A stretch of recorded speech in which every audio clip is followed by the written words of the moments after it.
Gente, pai e mãe é absolutamente essencial na vida de um filho, na construção dessa criança. Então, de 3 a 5, eles imitam exatamente pai e mãe. Tudo que o pai faz, ele faz. Tudo que a mãe faz, também eu faço. Porque quem que é um modelo de perfeição para a criança? Pai e mãe. É o modelo de perfeição. O que é um homem perfeito? Meu pai. O que é a mulher perfeita? Minha mãe. E a criança vai imitar tudo. Então, aonde que a criança vai entender e vai começar a viver o Evangelho, vai começar a entender de Deus, se eu nunca falei nesse assunto com ele?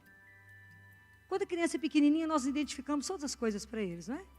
E agora já tem os aplicativos no celular. O menininho bate, tem uma vaquinha, tem um cachorrinho, e tudo tem som. Cadê Deus? Nós temos que mostrar para os meninos. E os meninos aprendem tudo mais que vocês imaginam. E é de pequenininho que ele vai aprendendo que ele tem um pai, que o gerou por amor, para viver no amor eternamente. Que o nosso destino não é aqui, que o nosso destino chama-se paraíso. É para lá que vamos. Mas se eu não vou ensinando isso de pequenininho para o menino, como é que o menino vai aprender essas coisas? Não vai. Não vai. Então, a sensação que eu tenho é que a humanidade parou na fase dos 3 anos. Tudo é meu. Então, a gente vive um egoísmo absoluto. As mães na sala de espera ficam alucinadas. Não, filhinho, empresta o carrinho para o menino. Me fala, não. Outro dia tinha um de 2 anos que para carregar tudo ele segurou nas mãos e na boca, porque já não tinha mais onde ele carregar. Então, vai que alguém pega, eu ponho na boca e põe nos braços. E assim caminha. Então, explicar para a criança, nada é nosso, né, gente? Porque qual que é a maior dificuldade nossa? É o desapego. Tudo tem que ser meu. E eu entender que nada é meu e tudo é emprestado. E tudo eu vou deixar. Se eu não começar de pequenininho a ensinar isso para os meninos, você vai aprender? Vai não. Isso é missão de quem? Pai e mãe. É ensinar para a criança. Como é que a criança vai aprender a ter atitudes de solidariedade? Se ela te ensinou, se ela viu você ter atitudes assim, de doar. E é tão interessante que eu falo que menina imita. Uma criança de 4 anos no meu consultório. Fui pegar a amostra grátis. Falei com a mãe, eu vou ter o tratamento do seu menino todo. Deixa eu pegar os remédios para você. E fui colocando as amostras, e o menininho me observando. De repente virou e falou assim, tia Filó, quanto que é isso tudo? Eu falei, não, tia Filó não está cobrando não, tia Filó vai dar para sua mãe. Por que você vai dar? Porque tia Filó ganha, e ela vai dar para sua mãe. Mas tem que ser isso tudo, é porque é tudo pouquinho que vem nos vidrinhos de amostra, então, para dar o tratamento todo. O menino olhou e falou comigo assim, tia Filó, você não pode dar isso tudo. Por quê? Porque se você der isso tudo, você vai ficar pobrinha. Falei com a mãe, para tudo. De onde que esse menino está tirando isso? Que se ele der, ele vai ficar pobre? Como é que é essa história? Filó, não sei onde é que ele aprendeu. Falei, eu sei. Eu sei. Dentro de casa. Ele aprendeu lá, dentro de casa. Não tem jeito de não ter sido lá. É lá que ele vê tudo isso. A criança fica com o olhinho, ele vai copiando absolutamente tudo. Não sei se vocês viram outro dia um depoimento de um menino autista. E ele disse, meu pai é tudo que eu tenho. Se meu pai levantar o braço, eu levanto. Se meu pai disser, corre, eu corro. Porque ele é tudo para mim. O que ele fizer, eu farei. É interessante porque a criança ela vai absolutamente imitar. E a criança sabe que quando o pai veste a roupa do time dele, ele já grita gol. Ainda mais nessa fase que nós estamos de futebol. Então, o menino tem que saber que a família vai para o futebol, como a família também vai para a casa de Deus. A criança vai vendo as coisas. A criança vai vendo que a família, eu vou ver isso um dia, que a família desliga a televisão abençoada e vai rezar um terço. Olha que espetáculo.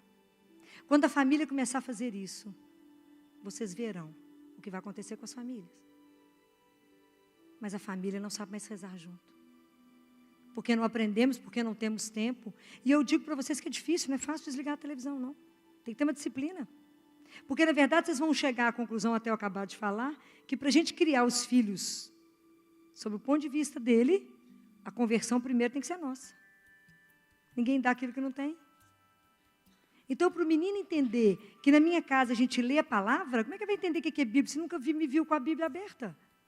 Se o menino nunca me viu ir à igreja, se o menino nunca nos viu ajoelhar, acender uma vela, estar diante do Senhor, se ele nunca nos viu na mesa agradecer aquela comida que chegou, vai agradecer o que na vida dele? Presta atenção.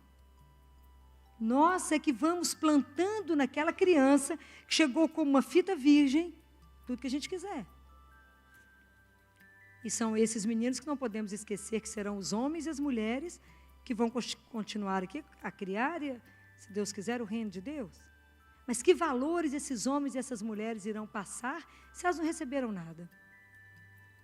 E aí, se a gente consegue colocar nas crianças essas coisas, uma coisa de cada vez, nós vamos ajudando essas crianças a viver situações difíceis, a serem homens e mulheres inteiros para a vida.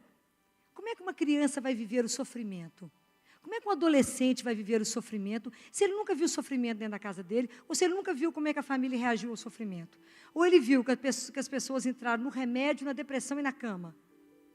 Como será diferente quando um filho vir que na hora da dor aconteceu uma situação difícil, a família se reúne diante daquele que é o Senhor e apresenta o caso? Isso é tão diferente. A estrutura que se dá para uma família, quando, na hora da dor, do sofrimento, a família se reúne e fala, vamos conversar com aquele que resolve. Como diz São Paulo no livro, na carta de Efésios, no capítulo 3, no versículo 14, ele fala, por essa razão, dobra os joelhos diante do Pai. Para que ele que tem toda a paternidade, né? Paternidade, tudo no mundo, deve a um pai. Então, por isso eu dobro o joelho diante daquele que pode resolver qualquer coisa.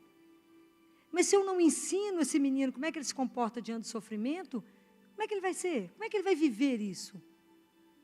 Porque não tenha dúvida, na hora que o filho sofre, ou que ele tem uma alegria muito grande, para quem que ele liga? Para o pai e para a mãe.